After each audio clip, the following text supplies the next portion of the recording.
I was in the middle of chaos, into core, and the deep waters were around me, but I was torn off, and there was time, and behold, suddenly there was light, and the voice said, "Thou art my first child, you behind that light, my firstborn. I created thee, he that bringed the light, and without thee light could not have been created by my hand. No light without darkness, no darkness without light, my child. Now kneel in front of me and call me your master." These were the words the Creator uttered, and I knelt in front of the Creator and called him my master. And from the light he created other sons and daughters of heaven. I was one of the 8. Uriel wanted beauty. Michael wanted truth. Raphael wanted love. Gabriel wanted modesty. Barachiel wanted blessing. Jehudiel wanted order. Raguel wanted justice, but I only myself wanted freedom. And I said to the Creator, "Can I also get the fire? Can I also create a new one?" But the Creator said, "Thou shalt receive all things that are in heaven, except one. Thou shalt never receive that fire." So the poisonous thoughts began to weigh in my mind. But the Creator continued his creation, because it was his work. He created a new world at the ends of the golden chains, and the Creator formed a man and a woman of the dust and the ash of the ground, and breathed into their nostrils the breath of life, and they became living souls. The man's name was Adam. Lilith had been created for him as a wife, servant, and subordinate.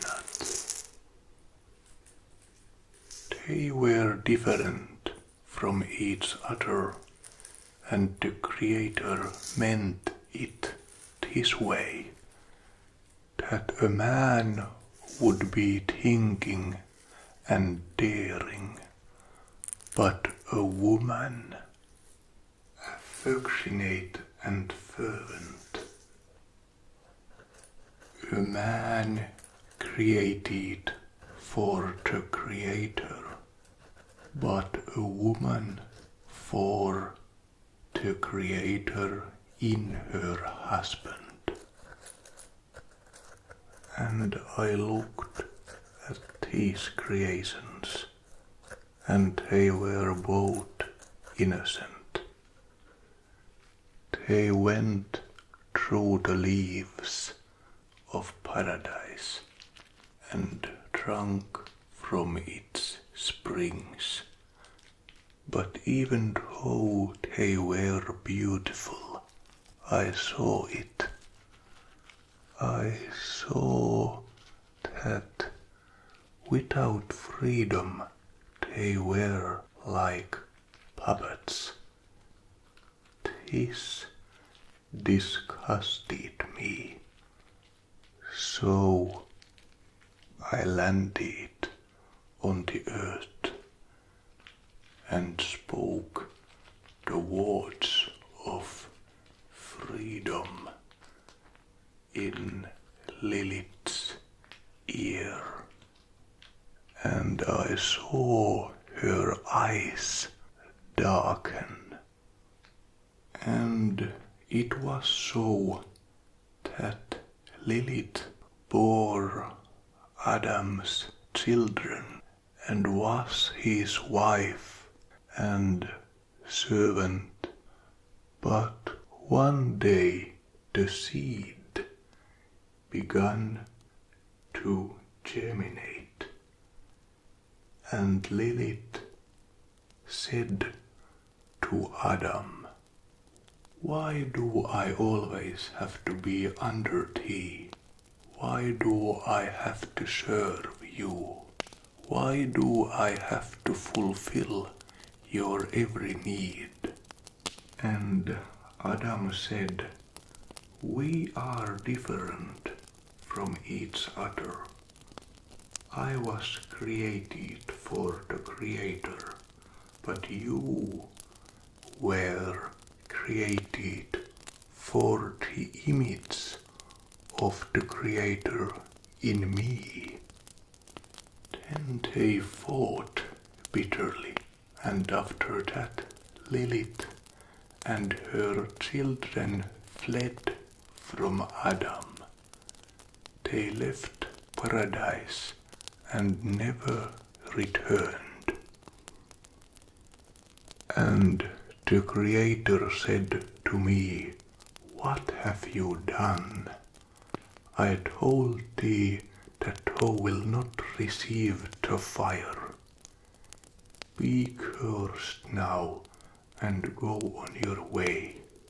You shall not be seen in heaven any more."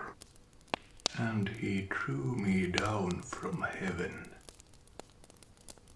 and I fell through the countless skies, and here was born a new world that was like a fiery ball or a pit under the earth. I started to live there with my anger and pain, and with my toxic thoughts. There I started to build a city which I called Pandemonium. There, to a fiery home, Lilith and her children were expelled, and they began to multiply, and they helped me to build that city which I called Pandemonium. Shortly after that, the Creator caused a deep sleep to fall upon Adam.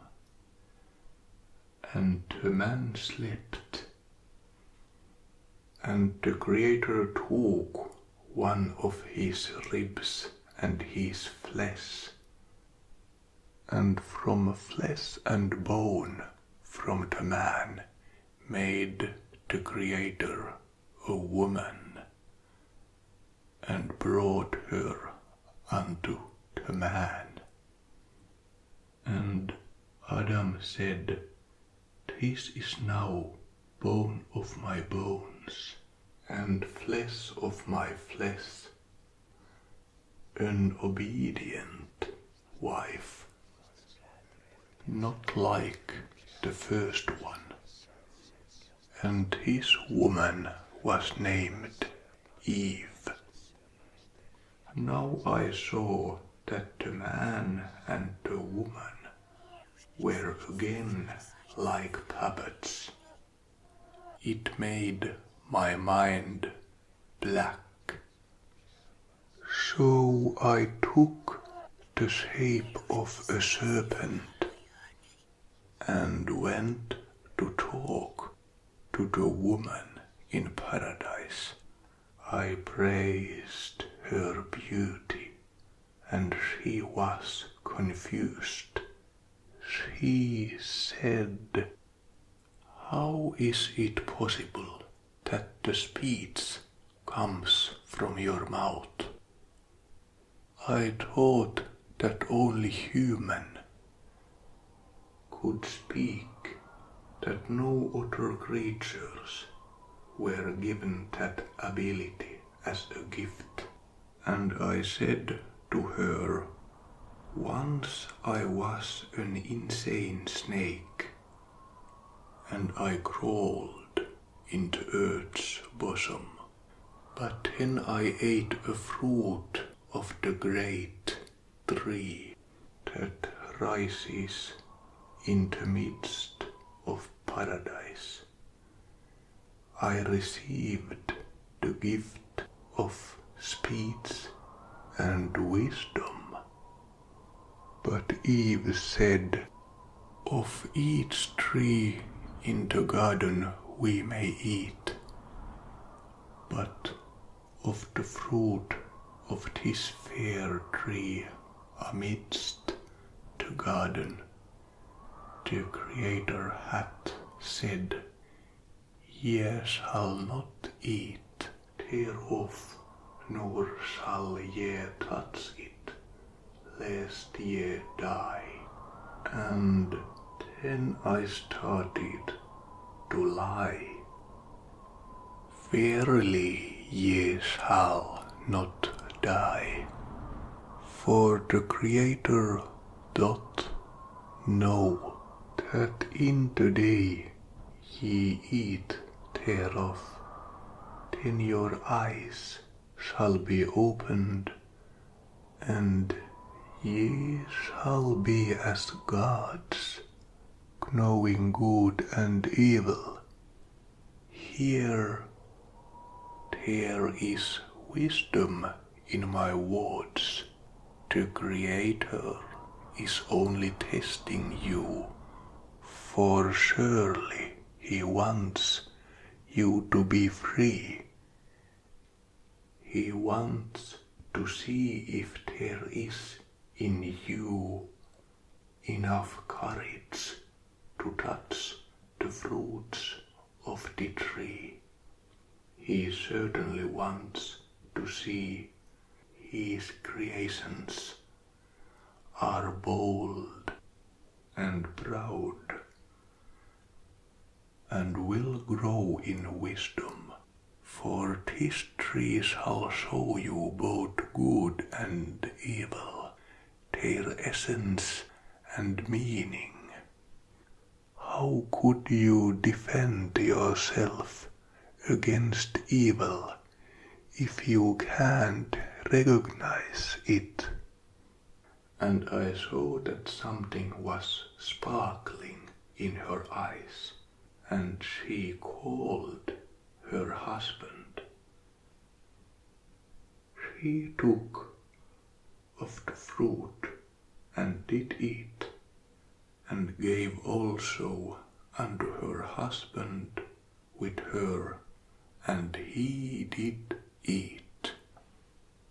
Then I knew that the battle had begun. I fled back to my palace in the city of Pandemonium, and shortly after those times, darkness began to gather its troops.